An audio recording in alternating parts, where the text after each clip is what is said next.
Give us that sort of tweetable version of your journey so far, just so our listeners and viewers can understand how you've got to where you are today.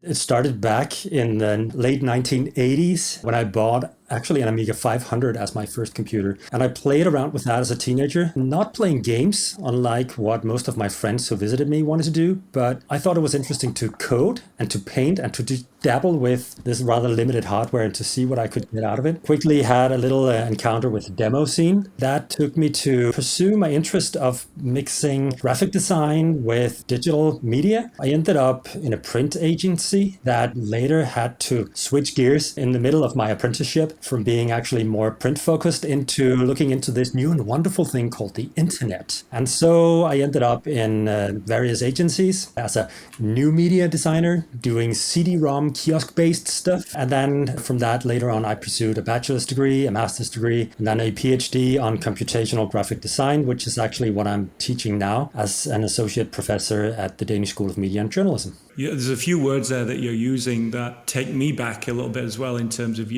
new media, when all that kind of early emerging technology was landing into design studios as this new tool in the late 80s, 90s, whenever, around about the internet. So great. I think we've got a lot in common. So